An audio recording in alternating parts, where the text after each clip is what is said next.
Hey there, welcome back Shadows Army. Today we're going to speak about a particular topic which is extremely important during the career of a player, and that is the migration. In every player career, it may have happened that someone think, I may go in another kingdom to have another experience. Migration, after all, is an important part of the game. But which should be the question a player which want to migrate and how to decide in which kingdom to go? Before we have to start from the requirement because yes, we need to prepare some things for to even thinking about migrating to another kingdom. The first thing for sure is the passport pages. If you're not enough passport ready to migrate, do not even start contacting a kingdom because if there is any problem in you with getting the passports, maybe your alliance don't provide them or you cannot buy them for any reason, you may fuck up the whole migration process and wasting recruiters' time. Also, be sure to get ready the latest or last 2 KVK stats for your account. Any serious kingdom won't ask anything else than at least your previous stats from KVK. Finally, you should ensure having enough resources stocked in your back to being able to make a decent KVK once migrated. Migrating and then begging mercy because you had no resources in stock and were not able to gather enough for fighting properly in KVK may put you at the door on getting a first warning, which is something you most likely don't want to have on your first experience in a new kingdom. This thing apply more to higher seed kingdoms honestly, but just because some kingdoms are C or DC, that does not mean that they are that kingdom and they won't ask for that. Now that we made this kind of premise, definitely the first question you should to yourself is, in which seed do you want to play based on your spending and activity level? Based on the reply of this question, then you can start searching for a kingdom. Of course, if you are going to an higher seed kingdom, you perfectly will be aware that the requirements will be higher, so you will need a more high income in terms of resources and speed ups. Some higher seed kingdom repay themselves directly in speed ups with daily off-season activity, with daily bundles, so you won't face particular issues depending on the requirements that they has and how strong your account is, but we will speak about that later. Based on the reply on which seed you want to play, then you can start searching a kingdom. There are many tools right now that provide which are the ratio of power and kill points of every kingdom. So you can just pick one of them and choose your kingdom. In this way you will be sure to take an efficient kingdom unless you want to go in that kingdom, but this is your matter and I would understand it in particular situations. I would suggest to select you up to 5 kingdoms which correspond to what you are searching for. In this way you will never run out of options, even if diplomacy with some of them won't be good. Now it's time to contact the kingdoms. Do not contact them all together. Let's assume in case 2 of them accept you in a similar time, what should you do? You should say to one of them, no, sorry, I'm not more interested. When you were the one which contacted them, you would do a very bad figure, so contacted them one by one. So, let's start to the real topic of the video. Which are the questions that you really should do to a recruiter? A good kingdom is not active only during KVK, but they have even greater activity during off-season to restore their full strength waiting for the upcoming KVK.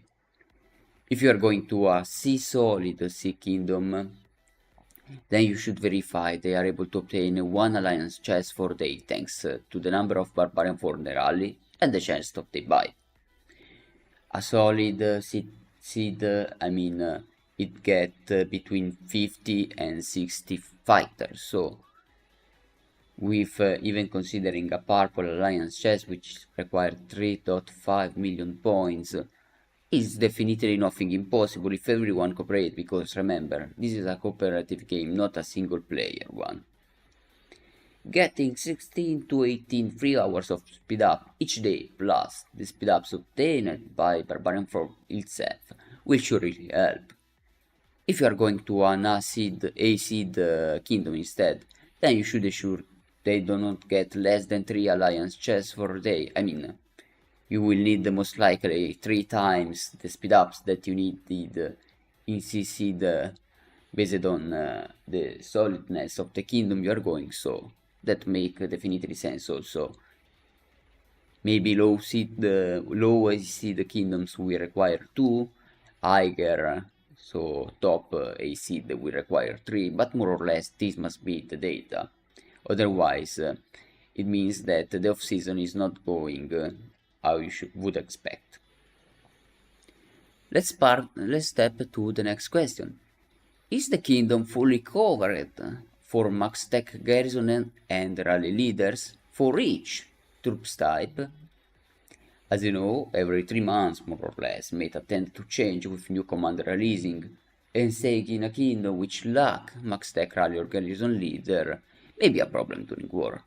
Imagine if Attila Subtai was released and your kingdom had not a cavalry main max tech rally leader, you were not going to use the best rally in a lot of time, so definitely you want the kingdom to be fully covered. It doesn't matter the seed, honestly. Every kingdom which is D or A seed should have at least one garrison and rally leader for each troops type. It doesn't matter if it's the same person, it doesn't matter anything else, but that needs to be covered. Obviously, the higher seed will be, the more garrison and rally leader for each troops types there will be. How many kill points did the kingdom make in the latest KVKs? Even if online data often does not lie, this does not mean that they always are true. For example, if a CC kingdom is not able to perform between 15 and 20 billion kill points for each well-fought KVK, then you should consider if they really are a competitive environment. Just to remember, 1182, the kingdom where it was before, keep a media of 20 billion kill points more or less each KVK with actually had fighting, because slightly unfortunately you find many farmer this it, so it's also difficult sometimes to find fighting in lower seed, but we kept a media of 20 billion kill points and we was the seed kingdom. So this means that asking from a C seed 15 to 20, it will not put it in the best C seed. The best C seed currently is 1689, with which we also played 1 KVK as allies when it was in 1182, and they was just crazy. They made 40 billion KP as C seed. So this means that 15 to 20 is definitely doable. Anyway, obviously the higher the seed of the kingdom it is, the more kills each KVK they must do. For example, I think a low A seed kingdom should do not less than 50 billion KP each KVK. If you are going to an high A seed kingdom, then it should definitely be between 80 and 100. Next question. Does the kingdom clean that weight after every KVK? If not, this is definitely a red flag, because it means they are not that you are fighting for the others as well, and this is not acceptable for me.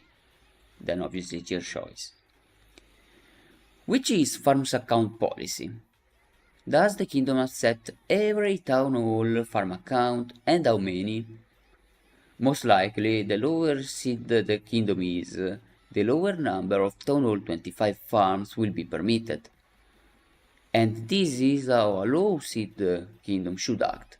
If they permit every farm account and doesn't have any particular requirements from Town Hall 25 farm accounts, then probably the kingdom has high inflated power, because they have not 300 active governors, and this means that every farm account of level 25 will be count. So this is why they should restrict, otherwise they will just inflate their power. Maybe there can be the seed and they are C only because they have billions of power in farm accounts of level 25. So pay attention if you want to migrate to a lower seed to this aspect, because it is very important. For higher A seed kingdom instead, the matter is different. Low power Town Hall 25 won't even be in top 300 accounts of the kingdom, so you will be able to bring more fun with you. Anyway, each of them will probably have to get some deaths at the end of KVK. Otherwise, if you just want a farm account, you really should build more Town Hall 24 or less cities. The optimal I think is 22, but let's assume maybe you are going to migrate, you have a stock of resources that you don't do anything about, then you can just improve your city hall level. This way you will have an higher resources productions. So this is your choice. I prefer actually to have all the city hall to level 22, but as I said, it is your choice. Kingdom rules about events, which is power up, might as governor, or alliance mobilization. Any well-structured kingdom must have a set of rules about them. Seed here does not really matter. The only things which would change is alliance mobilization. In lower kingdoms, which has less active player, probably you won't have a minimum score to do in alliance mobilization, because as they do not reach a high level, these make rewards not worth it simply. If you have 40-50 active player, you will never reach level 18, you will reach most likely 10 to 12 based on the number of active players when you are lucky. So rewards you get for the effort are truly not worth it, especially because everyone should cooperate. But in Hiker Kingdom, where each time you will be able to receive the level 18 rewards, then the kingdom should have a minimum score to do. For example, here in 3251 we have a score of 1700. Latest 2 points. The first one is, depending on your personal achievements, one thing you could verify is if the kingdom has a competitive Osiris-like team, or even try playing it. Even if not many teams make it to the peak, it doesn't mean that they don't have a good team for Ark of Osiris or good strategies, which let them win every normal card match of Osiris. This is the last point, but I think it's very important that you should pay very attention on it. How does recruiters talk to you? Are they respectful, kind, or they see just you as a number and does not have the minimum of care of you? I mean, one of the parts that we enjoy more of the game is having an healthy and good environment. Okay, we want to have a nice chat with our alliance comrades, we want to have fun, all of this independently from KVK and other situations. So always ensure that the kingdom where you are going is friendly. Don't worry about asking to their players how they feel in the kingdom, if the environment is good, because remember that migration has a cost. Migration passport pages requires a lot of credits or a lot of money, so it is very important not to migrate every month. So remember, ensure that you want a lovely environment, or you will risk regretting having migrated over there. But this time we are done.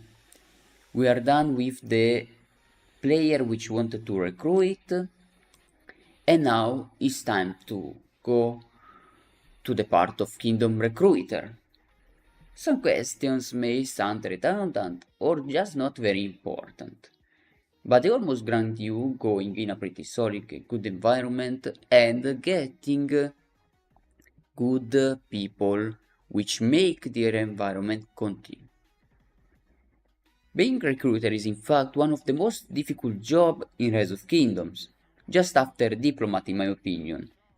And I say that because in my previous kingdom I made both diplomacy and recruiter, so I'm perfectly aware what I'm speaking about.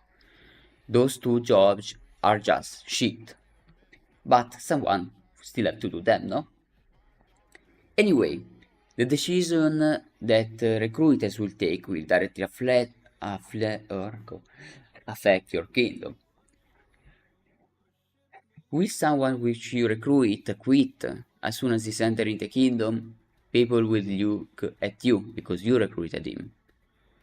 Recruited players are just snob or go rogues, then people will indicate you. New migrants are noob and not capable of playing in a coordinated team or just making a ball in the proper way, well, that's always your mad. So this is why recruitment phase is crucial and must be handled in an almost perfect way. So, what should a recruiter ask? Spoiler, obviously seed of your question change also the questions. Last two KVK stats. Which you are Seed or Imperium Kingdom, you always should aim recruiting player powerful enough to satisfy your KVK targets and goes beyond. So always ensure that the performance over the field of any possible migrant are enough for you and can be satisfied without issues. Usually you can ask only the latest KVK, but as latest KVK may have a particular situation you are not aware of, maybe asking for the latest 2 scans is always better. Player spending level. Even if more shy player may not want to do that or asking why, being aware of the spending level of your players during KVK is extremely important. Thanks to that, you will be able to understand if a migrant may be possible a rally or a garrison leader, or just a strong open field player. This is not very relevant during off-season. During off-season, everyone should be able to spend, not spend, whatever they should. Just a reminder, of course, you should always take the gems and material supply from the shop. I mean, it's not high cost and its value is extremely high. Anyway, let's go to the next question. Off-season activity. As cited before, also for the other side, off-season activity is always good, because it helps to recover speed ups and resources from the last KVK. Kingdom organized in a certain way will also ask for you to make a certain number of barbarian fort for the week. For example, here in 3251 we require a media of 80 forts per week, which is more or less half of your daily AP, maybe something more. Nothing impossible, to be honest, and extremely good because we here are granted to have 3 alliance chests each day. Now, let's go to the next question. How many marches the player run?